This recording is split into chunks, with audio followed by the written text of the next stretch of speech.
Hi there, friend. Good to see you here. My name is Mando and I live in a small village in northern Sweden with my partner Vind and our 9-month-old son. We have lived here for about a month now, but I still constantly stop in my tracks to look out the windows and just lose my breath in awe of how beautiful everything is. We still haven't had any sunshine though. Since we're so close to the Arctic Circle, the sun doesn't rise very high and doesn't make it over the mountain behind our house. This leaves us without direct sunlight the month around the winter solstice.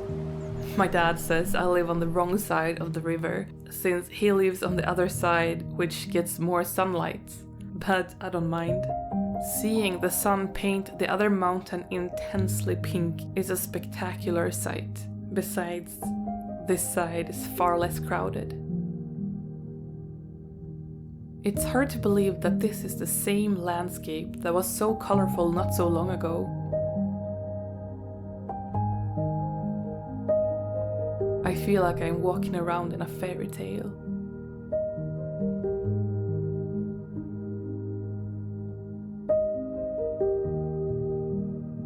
With or without color, this landscape makes me feel so free. I've been trying to figure out a way to show you the sheer scale of everything here, but it's so hard to capture on film with the kind of equipment I have. Behind our house, unbelievably large trees are covering layered mountains. A magical wintry forest that continues for miles upon miles. We can see forests and mountain from all our windows, but one view in particular is so peculiar. It's right outside our kitchen window and I almost shiver when I look at these old souls. I call it the Forgotten Forest. The forest line is thick and almost impossible to get inside of, apart from a small opening almost like an entrance. A doorway to this strange world. Inside, the ground is almost free from snow. The thick branches high above force an efficient roof that collects the heavy snow, and under them there's just tree trunks, forming long columns. It feels like walking in a building made of nature. This is an obviously planted forest, but I've never seen trees planted like this before, and it's so much older than any planted forest I've seen. It's like someone planted it long ago and then just forgot about it.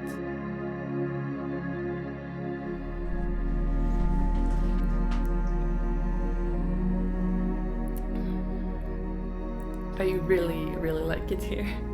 It's like all the things I ever bought were meant for this place. Except for the kitchen sofa bed frame thingy.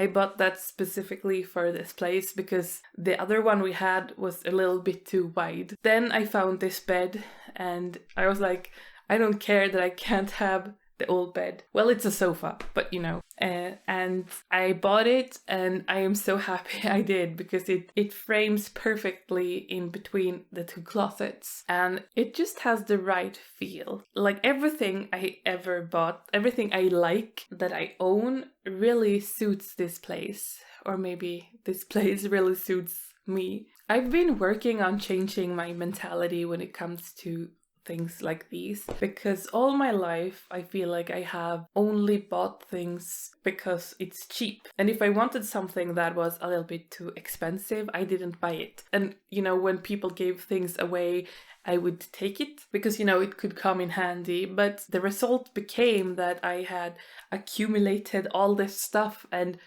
I didn't really like any of it. I have really tried to change that way of thinking, you know, because I think it's better to pay a little more one time and get something that you really want. And it has really improved my life, I feel, and how I feel about my home and how I feel about my things. Like these cups, for example, buying new, what's it called, like porcelain stuff, it's a little bit expensive, you know, but I really wanted these, and I could tell that I would enjoy drinking tea from them and drinking like, hot chocolate from them. So I got them instead of, buying just a lot of cups because I don't really like what I have, and they do make me really happy.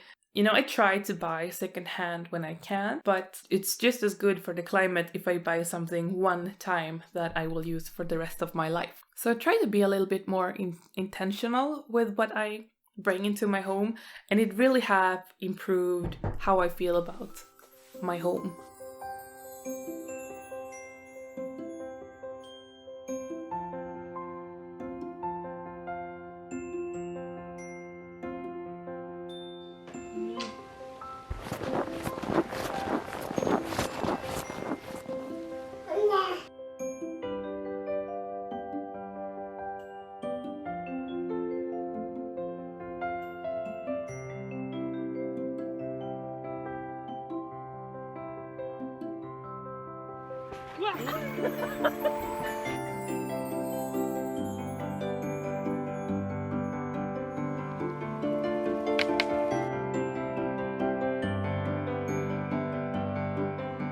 Hus i skogens slut, liten tomte tittar.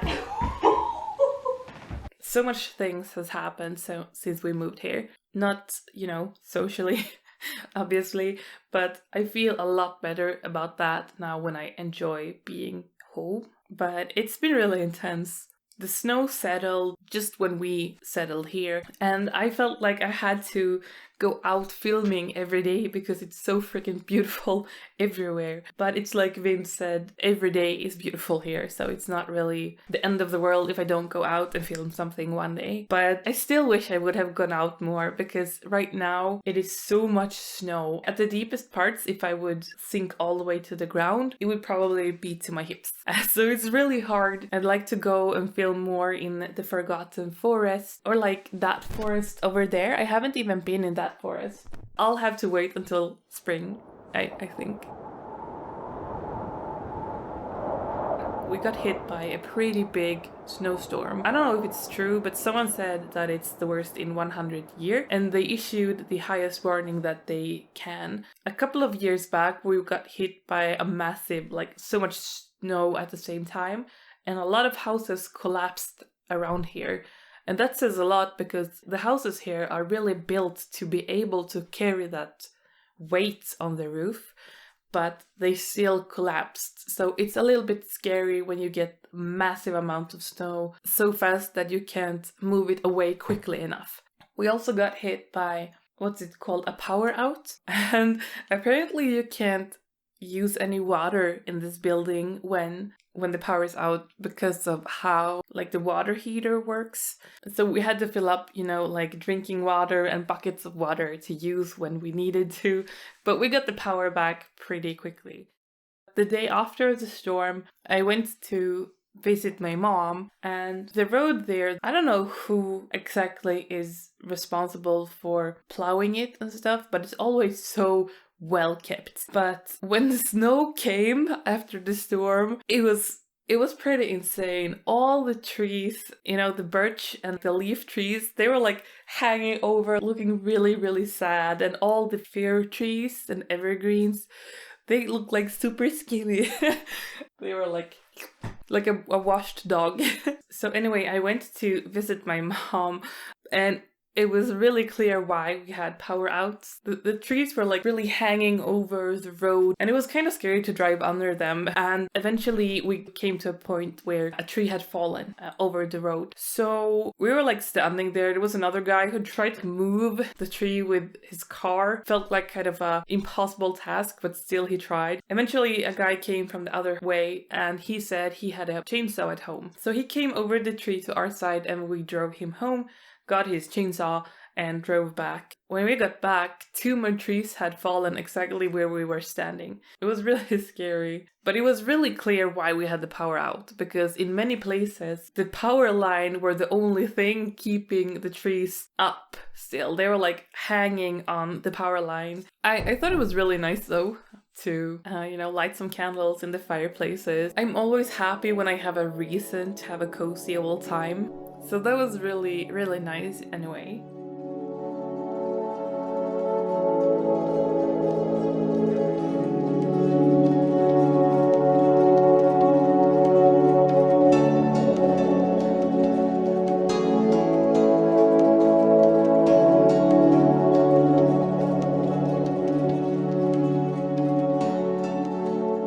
After the storm, there was a lot to do. The birch trees outside of my mother's house were slouching and a huge branch had fallen. I'm pretty weak, but I tried to help her get some of the snow out of the way before the next big snowfall.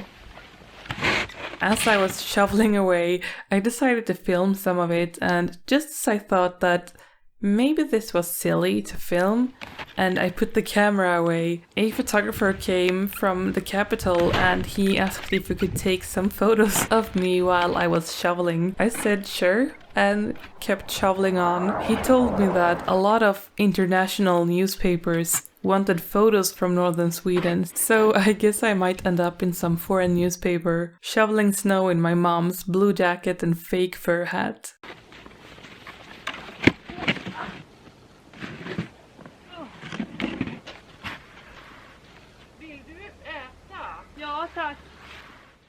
Branches fell outside our house too, a pine with beautifully twisted branches. I decided I wanted one and did my best to reach them.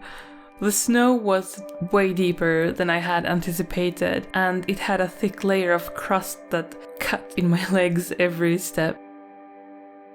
Eventually, I gave up and came back later when I could get some help move and trim one of the smaller branches.